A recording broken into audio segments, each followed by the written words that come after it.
Больше ингушской продукции на российский рынок. Птицекомплекс «Южный» увеличивает свое производство, новые возможности и рабочие места. Сегодня агрокомплекс – это 6 площадок, у каждой своя инфраструктура, так сказать, в целях биобезопасности.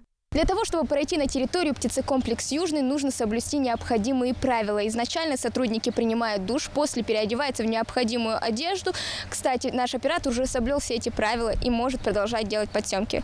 В первую очередь это делается для безопасности живности, своеобразная защита от различных инфекций. Именно это и позволяет выйти комплексу на новый уровень. Так, скоро вместо привычных 5000 тонн продукции в год агрокомплекс начнет выпускать до 10, а это в 2 раза больше. Сейчас мы находимся на участке выращивания, куда птица поступает в 5-недельном возрасте и где содержится уже до убойного возраста.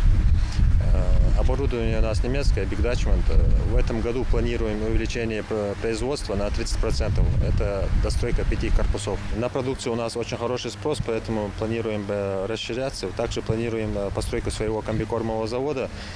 И уже в следующем году уже планируем расшириться в 2 раза. Птицекомплекс «Южный» радует своим ассортиментом уже 2-й год. Следить за качеством продукции удается благодаря полному циклу производства на всех этапах. В инкубаторе, где выращивают цыплят, оборудованы 3 птичника. В течение 40 дней за ними осуществляет контроль зоотехники. После этого переводится на один из участков выращивания, где уже содержится до убойного возраста.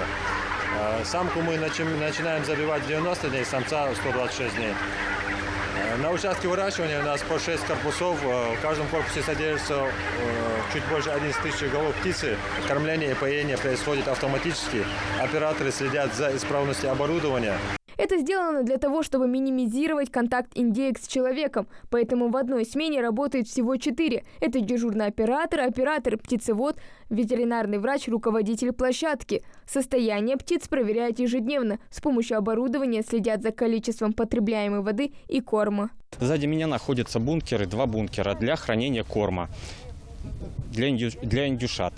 Погрузка в эти бункера происходит автоматически. Для того, чтобы техника сюда не приезжала, за воротами у нас вот он произведена кормоподача, за воротами подъезжает кормовоз, производит подключение и производится пневматическая разгрузка корма в эти бункера. В прошлом году на предприятии производство мяса в живом весе достигло 6500 тонн. На заводе производят больше 30 наименований деликатесов из мяса индейки. Для их приготовления задействованы сразу 4 линии. Пока одни разделывают мясо, другие перерабатывают. Это называется термопечи.